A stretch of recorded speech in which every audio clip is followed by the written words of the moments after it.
Ang South China Sea ay isang mahalagang daanan ng mga barko na nag-uugnay sa Indian at Pacific Oceans at nagdadala ng malaking bahagi ng pandaigdigang kalakalan. Ang tubig nito ay mayaman sa langis, gas at isda na ginagawa itong isang mahalagang yaman para sa mga karatig bansa. Ang kontrol sa dagat ay pangunahing prioridad para sa mga bansa tulad ng China, Vietnam, ang Pilipinas, Malaysia, Brunei at Taiwan, na lahat ay may magkakapatong na pag-aangkin. Ang mga alitan na ito ay higit pa sa mga yaman. Nakaugnay ang mga ito sa pambansang dangal, soberanya at seguridad. Ang rehiyon ay isang posibleng pinagmumulan ng kaguluhan, kung saan ang mga tensyon sa diplomasya ay mabilis na lumalala. Para sa mas maliliit na bansa, ang nakataya ay ang pagpapatuloy ng ekonomiya. Para sa China, ito ay tungkol sa seguridad at pagpapakita ng sarili bilang isang kapangyarihang pandagat. Ang South China Sea ay kung saan ang modernong internasyonal na batas ay sumasalungat sa sinaunang kasaysayan na nagtatakda ng entablado para sa isang mataas na pusta na pandaigdigang alitan. Para ayusin ang mga alitan sa karagatan, nilikha ng mundo ang United Nations Convention on the Law of the Sea, UNCLOS. Nagtatakda ang UNCLOS ng malinaw na mga patakaran para sa mga sona ng karagatan at karapatan sa likas na yaman, at karamihan sa mga bansa, kasama ang China at Pilipinas, ay lumagda rito. Noong 2013, hinamon ng Pilipinas ang malawak na pag-angkin ng China sa ilalim ng UNCLOS, na sinasabing walang legal na batayan ang siyam na guhit ng China. Tumanggi ang China na lumahok, iginigiit na walang awtoridad ang tribunal sa soberanya nito. Noong 2016, lubos na pumanig ang tribunal sa Pilipinas, idineklara na walang bisa ang makasaysayang pag-angkin ng China sa ilalim ng internasyonal na batas. Ang desisyon ay isang legal na tagumpay para sa mas maliliit na estado, ngunit tahasan itong tinanggihan ng China na tinawag itong walang bisa. Nagdulot ito ng direktang pagtutunggali sa pagitan ng internasyonal na batas at ng kagustuhan ng isang malaking kapangyarihan. Sinusubok ngayon ng alitan sa South China Sea kung ang mga pandaigdigang patakaran ay kayang manindigan laban sa pambansang ambisyon. Ang pag-aangkin ng China ay ginuhit bilang siyam na gatla, isang malawak na hugis na sumasakop sa halos buong South China Sea. Ibinabata ito ng Beijing sa mga lumang tala ng mga mandaragat at mangingisdang Tsino, na nagsasabing mas nauna ang mga makasaysayang ugnayan na ito kaysa sa mga modernong kasunduan. Ang siyam na gatla ay unang lumabas sa mga mapa ng Tsina noong 1947 at nananatiling sentro ng pambansang pagkakakilanlan at patakarang panlabas ng Tsina. Para sa China, ang pagbawi sa dagat ay tungkol sa pagpapanumbalik ng nawalang soberanya at pambansang pagmamalaki. Ang makasaysayang salaysay na ito ang dahilan kung bakit tinatanggihan ng Tsina ang pasya ng UNCLOS noong 2016 na itinuturing itong walang kaugnayan sa sinaunang karapatan nito. Iginigiit ng Tsina na hindi mabubura ng internasyonal na batas ang daan-daang taon ng presensya at kontrol. Ang pagtatalo ay hindi lang legal, ito ay labanan sa kasaysayan at kapalaran. Sa gitna ng pagtatalo sa South China Sea ay ang banggaan ng modernong pandaigdigang batas at mga pag-angkin na nakaugat sa kasaysayan. Ginagamit ng UNCLOS ang heograpiya para itakda ang mga karapatan sa dagat, hindi isinasaalang-alang kung sino ang unang dumating o kung ano ang ipinapakita ng mga lumang mapa.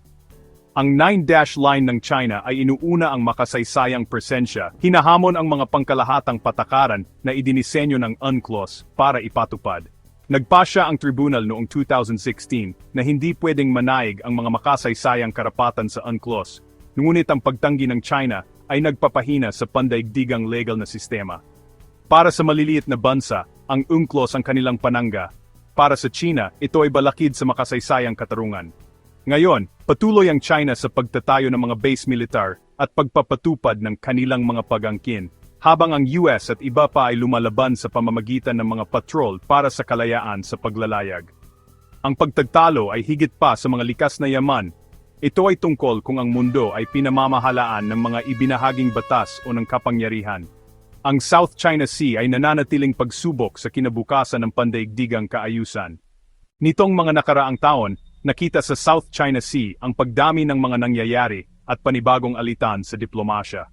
Mula 2022 hanggang 2024, ipinakita ng mga satellite image ang mabilis na pagtatayo sa mga pinag-agawang bahura, kung saan pinalawak ng China ang mga airstrip at naglagay ng mga kagamitan sa pagmamatsyag. Samantala, mas naging madalas ang mga paghaharap sa dagat.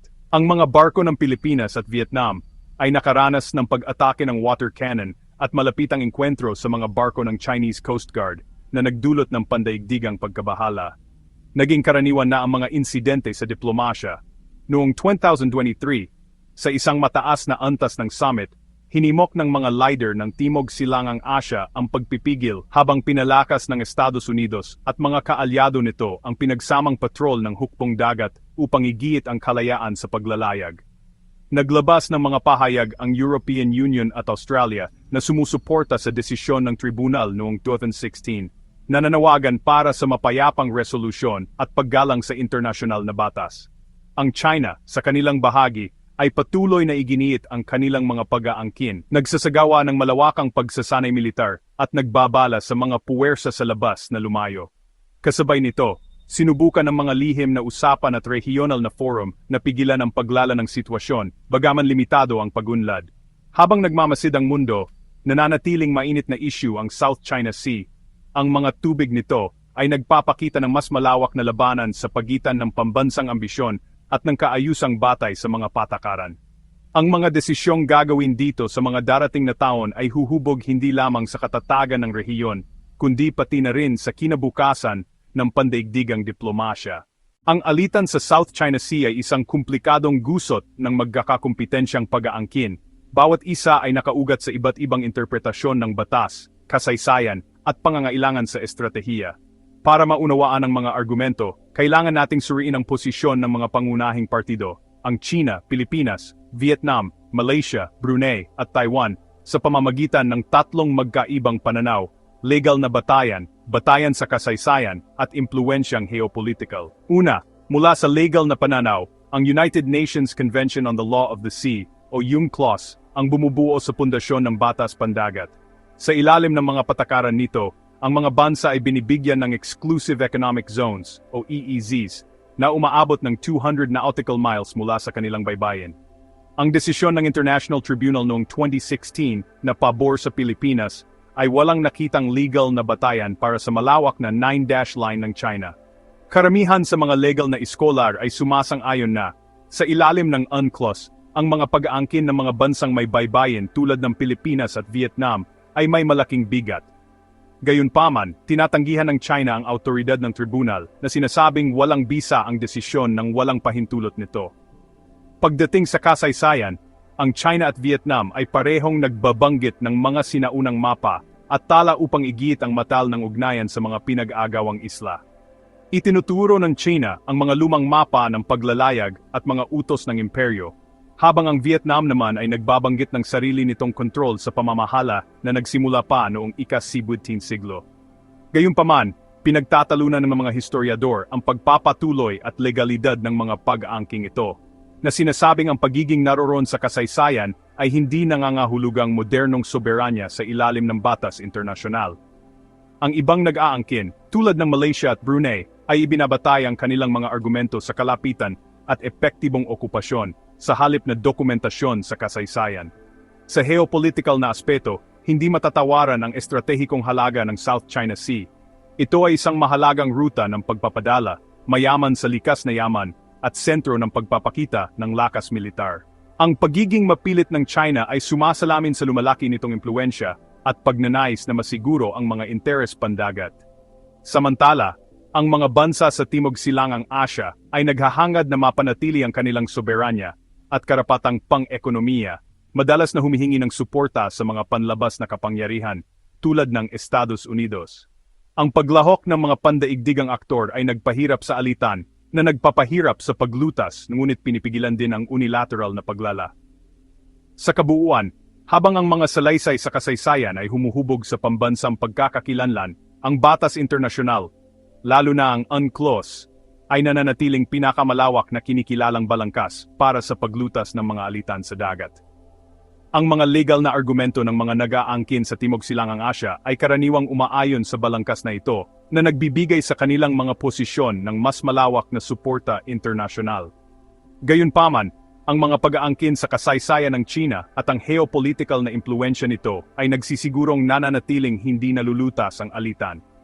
Sa huli, Ang lakas ng bawat argumento ay nakasalalay hindi lamang sa legal at makasaysayang ebidensya, kundi pati na rin sa nagbabagong balanse ng pandaigdigang kapangyarihan at diplomasya.